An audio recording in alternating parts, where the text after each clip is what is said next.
Ốc nhồi Bắc Giang TV xin kính chào bà con, anh chị và tất cả mọi người nhé. Thì buổi chiều ngày hôm nay là em đang có mặt ở ao nuôi ốc nhồi nhà em nhé. Thì cũng khá lâu rồi là em không chia sẻ video cách nuôi ốc nhồi đến với tất cả bà con, anh chị và mọi người. Nên mong mọi người thông cảm nhé. Thì buổi chiều ngày hôm nay là em đang có mặt ở ao nuôi ốc nhà em này.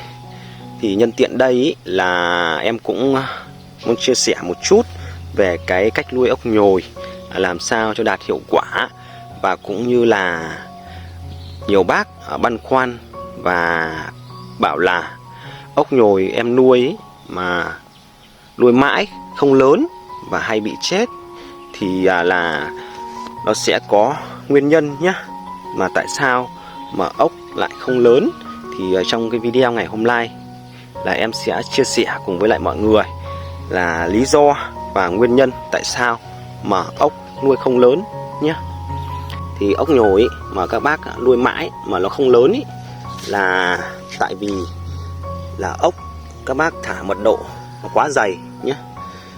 Thì với lại là ốc là các bác mua giống không đảm bảo nhé. Thì khi mà các bác mà nuôi ốc nhồi mà nuôi mãi, nuôi hoài mà nó không lớn, mấy tháng rồi mà ốc mà nó vẫn mãi không lớn và nó chỉ to, gọi là nhỉnh hơn một chút và dày vỏ nhá. Thì tại vì là ốc đấy là nó đã bị chai rồi nhá. Tại con ốc nó sẽ bị chai vào là nó sẽ không lớn được nữa và vỏ nó dày lên thôi. Nhưng mà là mình cứ nuôi hoài, nuôi mãi mà nó không lớn được đâu. Với lại là một nguyên nhân nữa, đó là tại vì các bác là thả mật độ quá dày nhé. Khi mà mình nuôi ở trong cái ao này hoặc nuôi ở trong tráng là mình thả với mật độ quá dày là ốc nó không thể nào mà lớn được. Tại vì nó phải cạnh tranh thức ăn với nhau nhé. Thế nên là khi mà mình nuôi ở trong tráng mật độ quá dày là nó cạnh tranh thức ăn với nhau là nó không thể nào mà lớn được, là như vậy. Thì có bác hỏi em bảo là ốc em nuôi mãi mà không lớn, với lại ốc hay bị chết nhá. Thì tại sao mà lại như vậy? Thì mình nuôi ở trong ao hoặc là ở trong tráng mật độ nó quá dày, và khi mà một con nó bị bệnh mà mọi người không biết là con ốc khỏe là nó sẽ đeo bám vào cái con ốc bị bệnh Khi mà con ốc bị bệnh mà nó chết là con ốc khỏe là nó sẽ ăn cái con ốc chết đấy. Thế nên là ốc là nó hay bị bệnh ở chỗ đấy nhá. Với lại mà khi mà mọi người mà nuôi ốc ở trong cái bể bạt nhá, là ốc nuôi ở trong đấy là nó rất chậm lớn nhá, và nó rất hay bị bệnh. Khi mà mọi người nuôi ở trong bể bạt là cái thứ nhất là nó sẽ có cái ưu điểm là mọi người sẽ kiểm soát được số lượng này, và cũng như là dễ dàng thay nước nhé. Còn cái nhược điểm là ốc nó rất chậm lớn là một này. Cái thứ hai là ốc nó hay bị bệnh.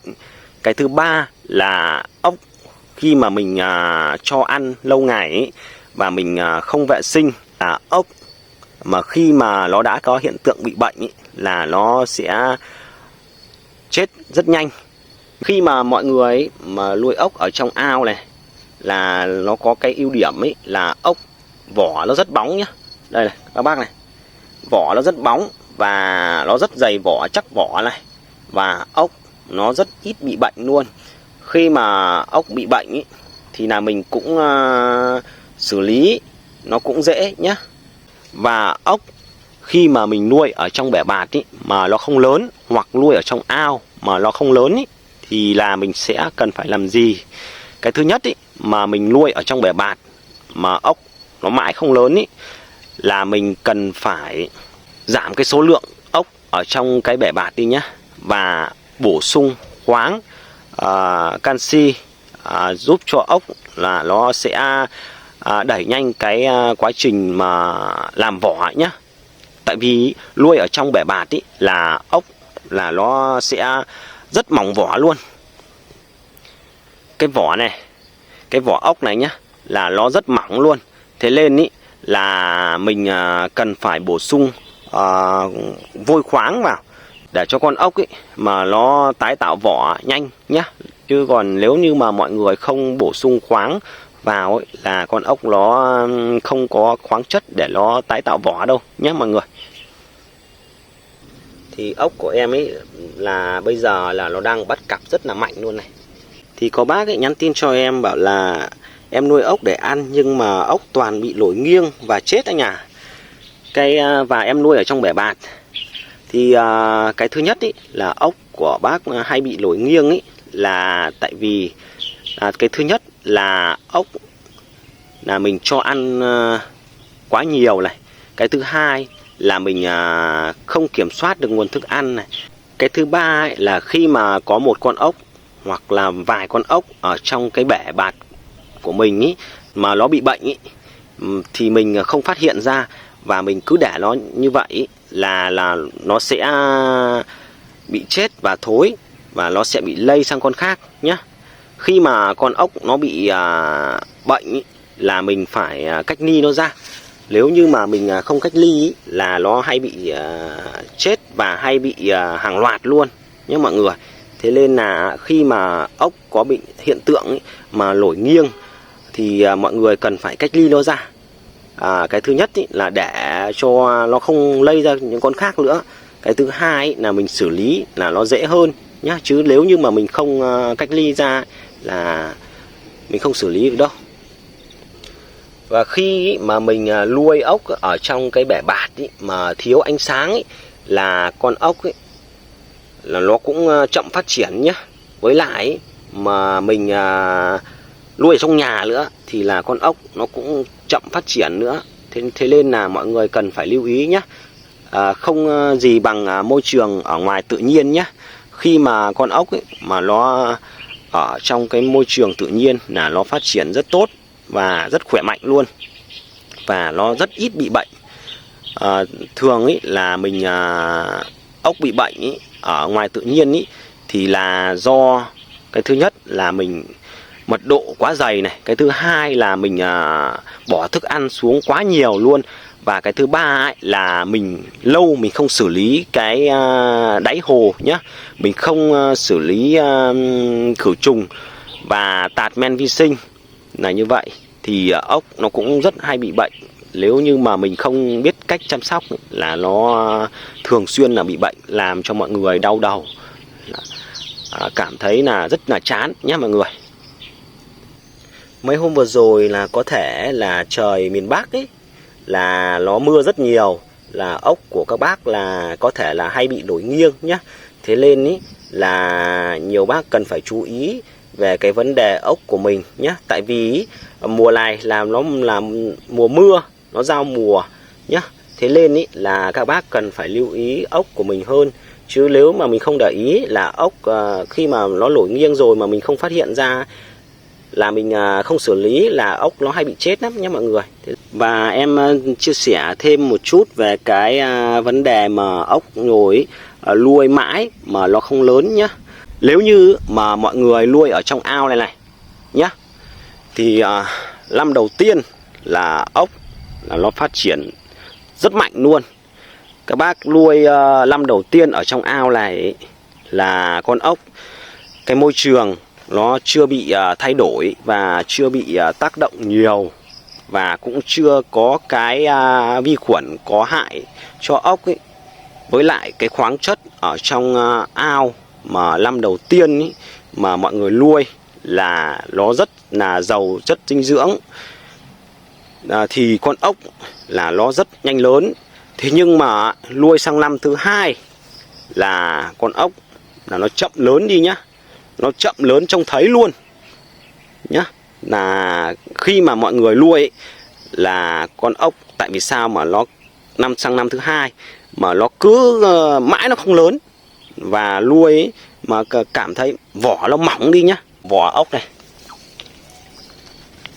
vỏ ốc nhá, nó mỏng đi và nó hay bị mòn đít, mòn vỏ ấy, là nó có nguyên nhân nhá, và nó có lý do của nó hết nhá, chứ không phải là nó không có lý do đâu. Tại vì là năm đầu tiên là mình nuôi là nó khoáng chất nó rất nhiều luôn, nhưng mà sang năm thứ hai là ao nuôi của mình ý, là mình không xử lý nhá, mình không máy đi này. Nhiều bác là cứ nuôi là cứ để như vậy thôi, là cứ nuôi gối. Sang năm thứ hai là ốc của mình tự nhiên là chậm lớn đi và vỏ mỏng đi. Thì năm đầu tiên ý là ốc của mình là nó có đầy đủ khoáng chất ý, là ốc nó phát triển tốt nhá. Sang năm thứ hai mà mình không cải thiện đi, là mình cứ để như vậy, là cái khoáng chất ở trong ao ấy là nó hết rồi, thì mình không bổ sung nó vào, hoặc là mình không cải thiện, mình không máy đi, mình khử trùng nhá, thì là ốc ấy là nó chậm lớn, làm sao mà nó có khoáng chất để nó tái tạo vỏ cũng như là nó phát triển được. Thế nên là mọi người cần phải lưu ý nhé, chứ nó có nguyên nhân của nó cả, chứ không phải là không đâu. Thì nhiều bác ấy nuôi ở trong cái môi trường ao nuôi này, cũng như là trong bể bạt nhé, thì là mình chẳng bao giờ mình tạt men vi sinh cả, mình xử lý men vi sinh nhé. Thì như vậy là con ốc ấy là nuôi lâu ngày ở trong cái ao mà mình không xử lý, làm phân mùn bã hữu cơ là nó chìm hết xuống dưới đáy ao này. Khi mà cái thời tiết ấy mà nó đang nắng to ấy, mà nó mưa nhiều xuống ấy nhá, cái khí độc ở dưới đáy ao là nó bốc lên nhá, thì con ốc nó bò vào, con ốc nó bò nó đi ăn, nó bò vào và nó rất hay bị bệnh nhá. Là như vậy thì mọi người cần phải chú ý, khi cái ao của mình mà nuôi lâu rồi là mình phải xử lý men vi sinh đi, chịu khó xử lý một chút, chứ nếu như mà mình không xử lý là nó sẽ có rất nhiều phân bùn bã hữu cơ ở dưới đáy ao này, và ốc của mình ý, là nó rất hay bị bệnh nhá. Còn tạt men vi sinh ý vào khoảng thời gian nào cho nó tốt ý, là mọi người cứ canh khoảng tầm 3 đến 4 giờ chiều nhé. Khi mà mặt trời xuống ấy, là cái lúc đấy là mọi người tạt thì là nó sẽ rất là tốt luôn. Thì trong cái video ngày hôm nay có thể là em không chia sẻ được hết ý ở trong cái video này nhé. Thì mọi người nếu mà có câu hỏi nào thắc mắc ấy, mà muốn đặt ra cho em ấy, thì có thể để lại comment cho em nhé. Thì để em có thể là làm video chia sẻ đến với tất cả mọi người nhé, được mà cụ thể hơn và chi tiết hơn nhé. Chứ em chỉ tổng hợp tất cả các ý kiến của mọi người mà mọi người thắc mắc ấy, để có thể là làm video nhé, để giải đáp cho mọi người và chia sẻ cùng với mọi người được một cách chi tiết. Trong cái video ngày hôm nay ấy, là em chỉ muốn chia sẻ một chút về cái vấn đề mà lúa ốc nhồi tại sao mà không lớn là như vậy. Thì mọi người nếu mà có yêu quý em ấy, thì cho em xin một lượt like và một lượt đăng ký kênh nhé, để cùng đồng hành cùng với em trong quá trình nuôi ốc nhồi nhé. Em xin chân thành cảm ơn và hẹn gặp lại mọi người ở video tiếp theo.